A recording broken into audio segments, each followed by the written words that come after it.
J'espère sincèrement que tout roule pour vous et devinez quoi? L'année 2026 a choisi de faire du copier-coller sur 2025. Oui, encore une ouverture d'année marquée par un blocage diplomatique de premier plan. Aucune amélioration, aucune avancée, juste le même vieux froid glacial entre Alger et Paris. Un statu quo glacial entre deux nations que tout, absolument tout, lie des siècles d'histoire entremêlée, une mémoire chargée, une culture entremêlée des peuples croisés, une économie imbriquée et une démographie qui parle d'elle-même.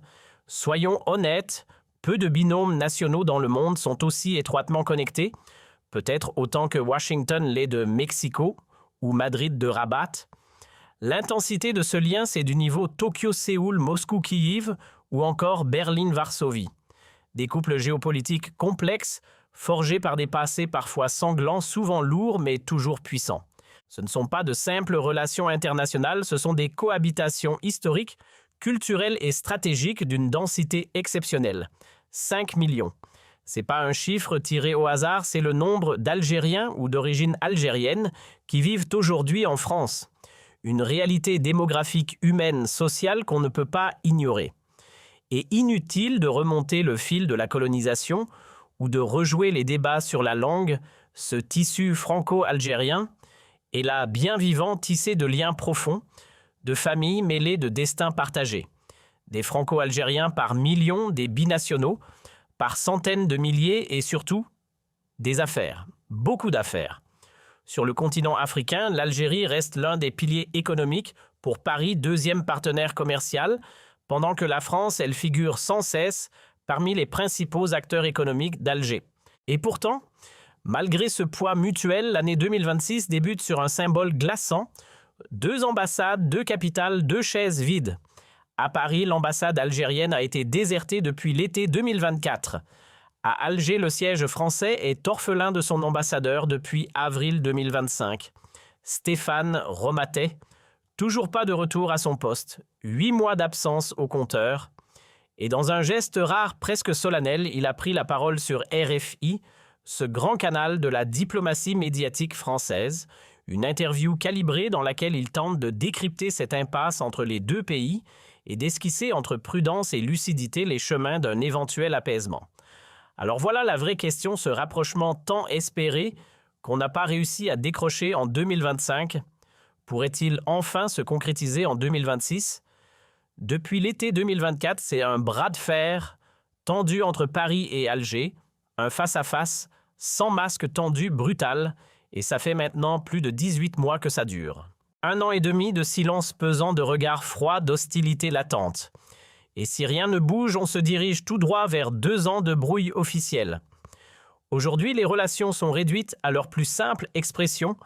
Quelques échanges tièdes, un dialogue cantonné à l'informel, une économie qui tourne au ralenti et un climat médiatique aussi chaleureux qu'un congélateur. Les rares discussions entre responsables sont devenues purement protocolaires, à peine cordiales, souvent gelées. Et au milieu de ce paysage figé, un symbole fort, l'ambassadeur de France à Alger, n'a pas remis les pieds en Algérie depuis 8 mois. 8 mois d'absence du jamais vu depuis l'indépendance du pays. Jamais une mission diplomatique française n'a été aussi longtemps fantôme sur le sol algérien. C'est historique et c'est inquiétant. Dans l'entretien diffusé par RFI, et que je recommande vivement d'écouter, avec un vrai sens de la nuance, une chose frappe immédiatement: le ton posé, presque mesuré. Stéphane Romatet y apparaît comme le porte-voix d'une diplomatie française qui, malgré les turbulences, n'a jamais réellement fermé la porte à l'apaisement. À mes yeux, il incarne cette ligne prudente de l'État français, celle qui cherche avant tout à stabiliser la relation avec le pouvoir de Tebboune, sans escalade inutile. En face, le régime algérien lui continue de transformer ce conflit avec Paris en outil politique interne. Une crise recyclée à usage domestique destinée à détourner l'attention, à ressouder artificiellement l'opinion publique autour du pouvoir en place. Cette tension avec la France devient un levier, un prétexte, un instrument au service d'objectifs strictement internes. Cela dit, soyons clairs, Paris n'est pas irréprochable. La scène politique française n'est pas homogène, certaines décisions ont été mal calibrées, et oui, l'État français porte une part non négligeable de responsabilité dans l'embrasement de cette crise. Je le répète, cette responsabilité existe et elle est réelle. Ce qui rend l'intervention de Stéphane Romatet particulièrement intéressante, c'est aussi sa réaction face au discours de certains responsables politiques français, parfois excessifs, parfois provocateurs vis-à-vis de l'Algérie. La question lui est directement posée lors de l'entretien, et rappelons-le, Romatet reste officiellement l'ambassadeur de France à Alger, même si dans les faits, il exerce sa fonction à distance. Rappelé à Paris depuis plus de 8 mois, il n'a toujours pas obtenu le feu vert d'Emmanuel Macron pour retourner à Alger. Son retour est suspendu à une condition claire que les deux États règlent enfin le stock de malentendus, de tensions et de blocages qui empêchent toute normalisation durable des relations bilatérales. Depuis plus d'1 an, on assiste à une avalanche de prises de position musclées de responsables politiques français contre la ligne du gouvernement algérien. Est-ce qu'on n'est pas en train de jouer avec le feu? Et la réponse de Stéphane Romatet, calme mais ferme, mérite d'être soulignée, il appelle à la retenue. Pas seulement dans le ton, mais dans le fond. Selon lui, il devient crucial de ne pas glisser vers une généralisation dangereuse où tout un peuple se retrouve injustement ciblé par les propos de certains. Parce que oui, il y a eu dans certains médias français des paroles qui ne visaient pas uniquement les élites algériennes, mais touchaient l'Algérie tout entière, y compris son peuple. Pour Romatet, le langage politique doit être manié avec précision.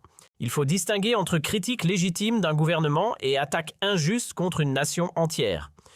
Il rappelle avec clarté le différend de la France. Ce n'est pas avec le peuple algérien, mais avec les instances dirigeantes, en premier lieu avec le régime d'Abdelmadjid Tebboune. Les Algériens, en tant que société, ne sont pas en guerre avec la France. De la frustration, oui.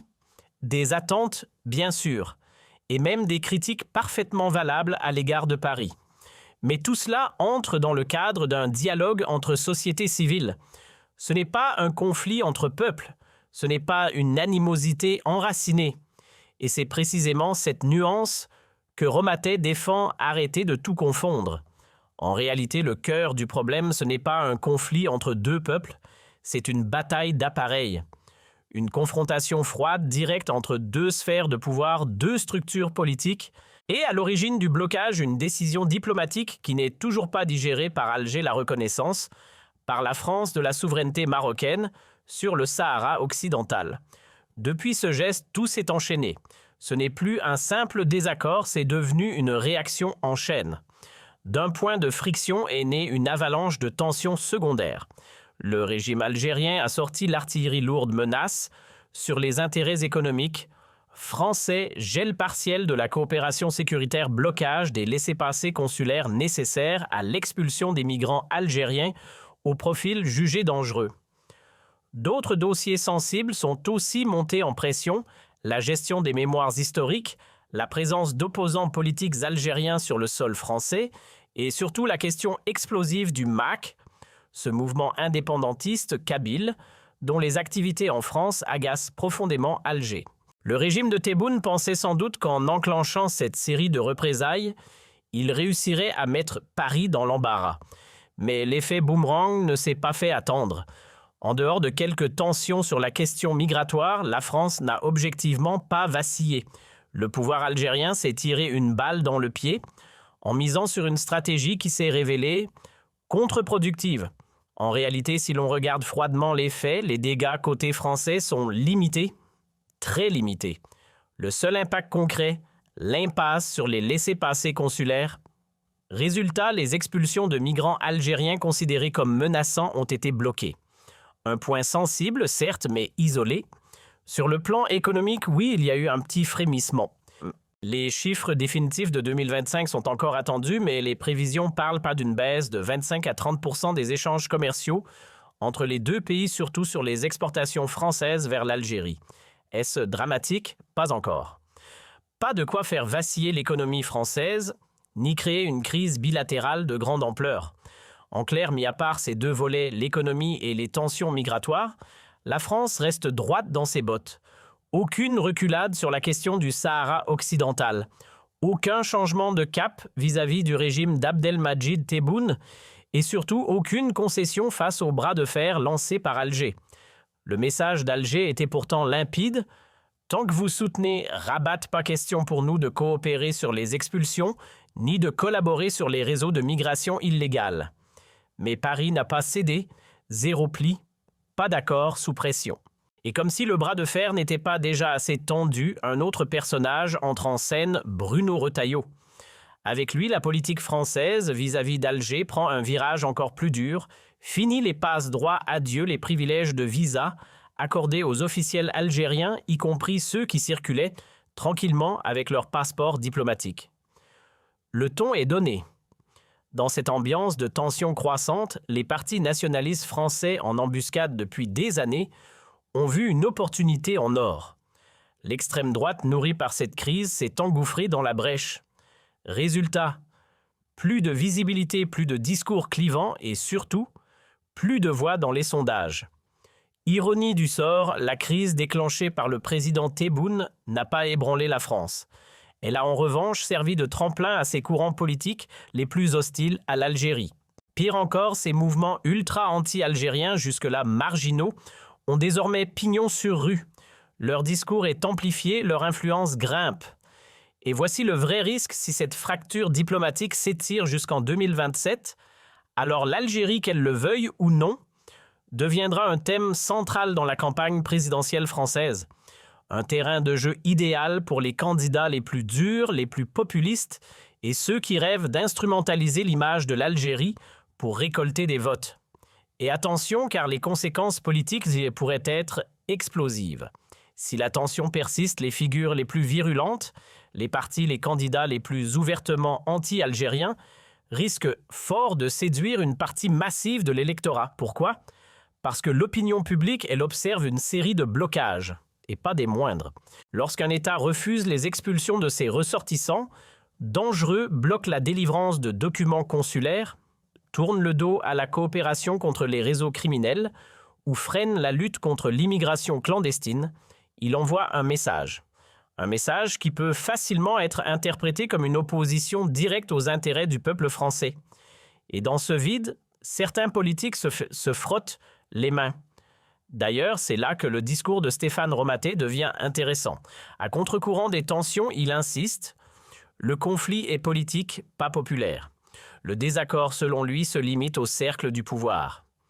Le peuple algérien, il n'est pas visé.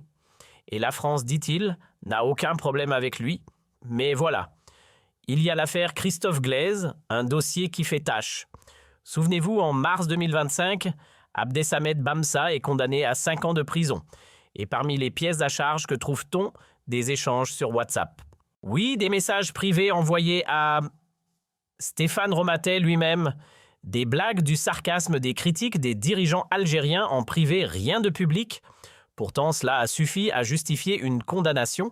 Fait troublant, le nom de Romatet apparaît dans le dossier judiciaire, tout comme celui de Xavier Rancourt. Et malgré cette implication indirecte, l'ambassadeur garde le cap. Il ne dérape pas. Il ne généralise pas. Il continue à faire une distinction nette entre régime et population. Un diplomate, un vrai, pas un militant, pas un polémiste. Et quoi qu'on pense de la crise, il reste envers et contre tout du côté de la nuance. Il faut le reconnaître, Stéphane Romaté fait preuve d'une clarté rare dans ce climat trouble. Dans son interview, il a évoqué sans détour l'affaire Christophe Glaise, ou plutôt il l'a effleuré, car s'il a reconnu le sujet, il a soigneusement évité de commenter son rôle supposé dans le dossier Bem-Sassal, une affaire judiciaire explosive en Algérie. Pour rappel, Bamsa a été lourdement condamné, atteinte à l'unité nationale, outrage à institutions officielles, mise en danger de l'économie du pays. Et tout ça pourquoi ? Pour des échanges sur WhatsApp. Oui, des discussions privées avec notamment Romaté et Xavier Rancourt dans la boucle. Des messages jugés dérangeants, ironiques, voire sarcastiques sur le pouvoir algérien. Rien d'officiel, rien de public, juste des mots dans un fil privé. Et pourtant, la justice algérienne les a traités comme des bombes. Ce qui frappe, c'est que, malgré son nom cité dans le dossier, Romatet n'a pas reculé. Il n'a pas nié, il n'a pas dramatisé. Il a préféré rester dans une posture rationnelle, presque clinique pour lui, encore une fois, le malaise est politique, pas populaire. Il n'a jamais mis en cause la population algérienne. Au contraire, il a constamment séparé le peuple de ceux qui détiennent le pouvoir. Une ligne de conduite qu'il maintient même lorsque la tempête le frôle personnellement. Ce qui manque cruellement côté algérien, c'est une voix officielle, aussi pondérée, aussi mesurée que celle de Roma Tête. Un discours apaisé, lucide, qui dirait clairement « Notre problème, c'est avec l'État français, pas avec le peuple ». Mais non, ce qu'on voit sur le terrain, c'est autre chose. Car qui est derrière les barreaux en Algérie, Christophe Glaise? Oui, lui. Un homme ni élu, ni militant, ni même proche du monde politique. Il n'a jamais occupé de fonction, n'a jamais siégé nulle part, ne fait partie d'aucune institution française. Autrement dit, zéro lien avec les sphères de pouvoir. À vrai dire, il est même plus proche de la culture algérienne que de la machine étatique française. Un écrivain, un intellectuel, un civil. Alors pourquoi est-il en prison? Juste parce qu'il a eu le tort de plaisanter en privé sur WhatsApp. Imaginez la situation inverse. Est-ce que la France aurait jeté en prison un Algérien ordinaire, sans attache gouvernementale uniquement, pour envoyer un message à Alger ou faire pression sur Tebboune? Non. La justice française, même sévère, n'a jamais enfermé un influenceur algérien pour une blague en message privé. Et c'est là que la balance penche dangereusement. D'un côté, un diplomate français qui appelle à la nuance, de l'autre, une répression ciblée qui ne distingue pas un opposant d'un simple citoyen. La sagesse semble, pour l'instant, à sens unique. On peut bien parler de cas particuliers, mais les faits sont là. Jusqu'à preuve du contraire, aucun citoyen algérien ordinaire sans fonction, sans appartenance officielle, n'a été enfermé par la France juste pour faire un geste politique. Oui, il y a eu ce fameux dossier Monsieur DZ. Une affaire sérieuse liée à un projet d'enlèvement qualifié de terrorisme. Mais le profil de l'accusé est très clair, un agent consulaire algérien affecté au consulat d'Algérie à Créteil. Un représentant officiel, pas Monsieur Tout-le-Monde. Je le dis sans détour, si quelqu'un a une preuve du contraire, qu'il la mette sur la table. Je suis prêt à l'examiner, à en débattre et même à la dénoncer publiquement. Mais pour l'instant, aucun Algérien lambda n'a fini en prison en France pour avoir envoyé un message privé ou s'être moqué du pouvoir français. Et que dire de ce fameux Monsieur G. Razard, un proche de Tebboune, qui s'est retrouvé avec une fiche S sur le dos. Il a crié au scandale, affirmant qu'il avait été interpellé, sauf que c'était du vent. Aucune garde à vue, aucune arrestation, et pourtant ce monsieur ne s'est jamais gêné insultes, provocations, menaces, diffamations en série. Mais la justice française, jamais mise en marche contre lui. Alors posons les choses calmement. D'un côté, un homme qui n'a aucun lien avec l'appareil d'État français, finit incarcéré en Algérie. De l'autre, un individu protégé par ses réseaux libres de tout, malgré ses débordements en France. Deux poids, deux mesures. Disons simplement que la réciprocité n'est pas au rendez-vous. Cette crise, soyons honnêtes, elle penche clairement d'un seul côté. Et ce côté, c'est celui de la France.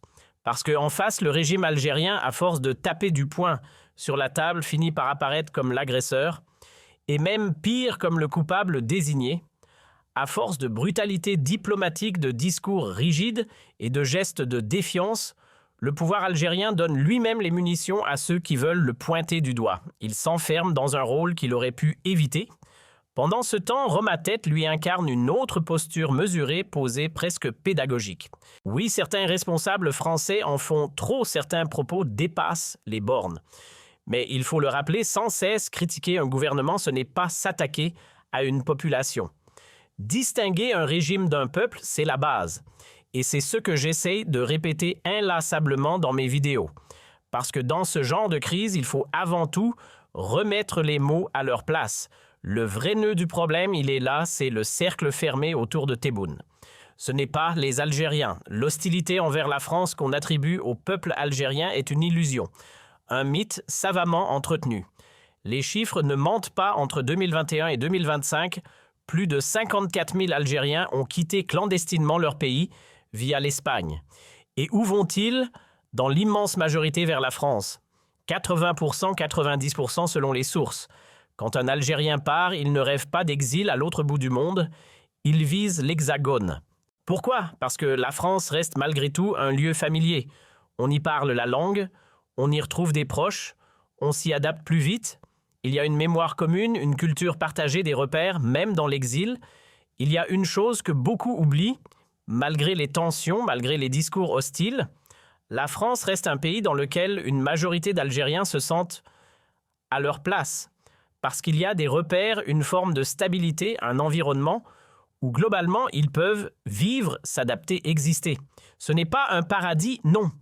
Il y a du racisme, bien sûr. Il y a des pics d'algérianophobie relayés par certains médias ou alimentés par des figures politiques à l'agenda douteux. Oui, des discours hostiles circulent, mais ce rejet n'est pas unilatéral. De l'autre côté, en Algérie aussi, il y a des élites des milieux influents, parfois même, des penseurs qui cultivent une forme de francophobie latente. Cela existe. Des deux côtés, certains jouent la carte du ressentiment. Et tant qu'on reste piégé dans ce ping-pong idéologique, la crise ne pourra jamais se dissiper. Ce qu'il faut, c'est un constat simple, partagé par toute cette guerre froide diplomatique, n'est pas un conflit entre peuples. Elle oppose des appareils politiques, des logiques d'État, des systèmes qui se confrontent. Et tant qu'on ne dissocie pas les peuples de leurs dirigeants, on restera enfermé dans une incompréhension mutuelle. Et sur ce point, il faut le reconnaître, Stéphane Romatet a eu le mérite de le dire clairement publiquement. Et rien que pour ça, son intervention mérite d'être saluée.